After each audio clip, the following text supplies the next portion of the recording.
Ulazak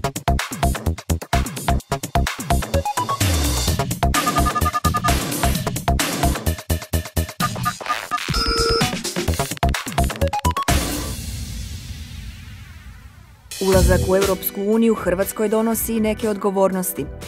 Šef delegacije Europske unije u Republici Hrvatskoj, Paul Van Doren, nedavno je gostovao na okupljanju Savjeta za zelenu gradnju u Hrvatskoj, pa se tom prilikom posebno osvrnuo na važnost razvoja zelene ekonomije, posebice u sektoru zgradarstva.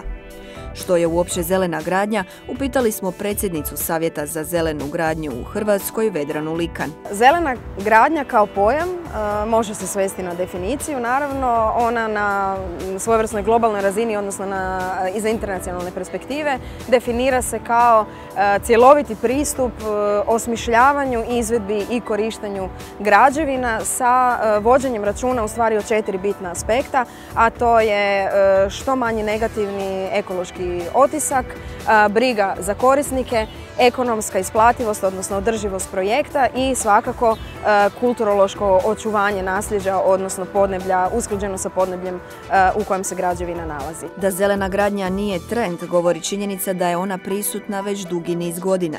Ono što ja obično volim reći je da zelena gradnja nije trend. Znači to nije nešto što je sada došlo na scenu i sad je to svojevrstan trend za kojim se povodimo svi, od pojedinaca do globalnih kompanija.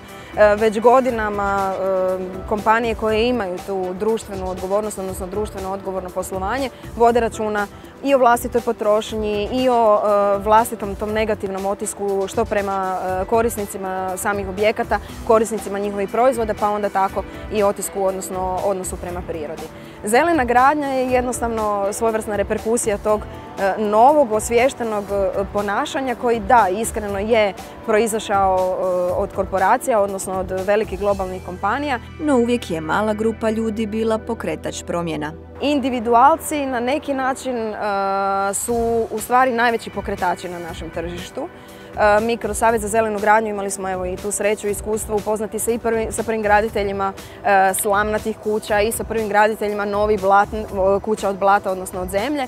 Tako da pratimo definitivno i sve inicijative i solarnih kuća i samoodrživih kuća, odnosno nula energetskih kuća. Svoje je zakonodavstvo Hrvatska uskladila s europskim. Što se tiče zakonskih okvira, Hrvatska je uskladila svoje zakonodavstvo, odnosno svoje okvire sa standardima Europske unije.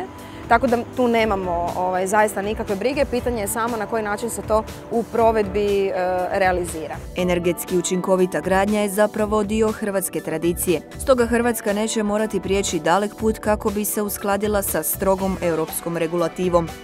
Biće dovoljno oživjeti način na koji su gradili naši stari i uskladiti ga s modernom tehnologijom. Mi tradicijski u svojoj i arhitekturi i u načinu korištenja prirodnih resursa zaista i tradicijski i kulturološki vrlo inkliniramo očuvanju prirode i brizi za okoliš, ali naravno kako je Hrvatska dio ne samo europskog tržišta nego i dio globalnog tržišta, tako su i tendencije u investicijama, u poslovanju kod nas sve više i više naklonjene toj kategorizaciji prema međunarodnim standardima, pa onda u tom kontekstu i zelenoj gradnji temeljeno na međunarodnim principima. Sve ima svoju cijenu. Biti među pionirima održive gradnje u ovom trenutku košta više.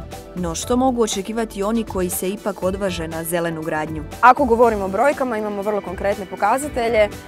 Rente koje zakupodavac postiže na projektima koji su rađeni temeljem zelenih principa postižu i do 16% veće rente koje se naravno kompenziraju na neki način kroz vrijeme trajanja samog zakupa i kroz servisne troškove, a s druge strane kroz investicijsku prodaju na razini čitave investicije koja nekad može biti i nekoliko desetaka ili stotina miliona bilo kojih novaca, govorimo o razlici od 6% u cjelokupnoj investicijskoj prodaji.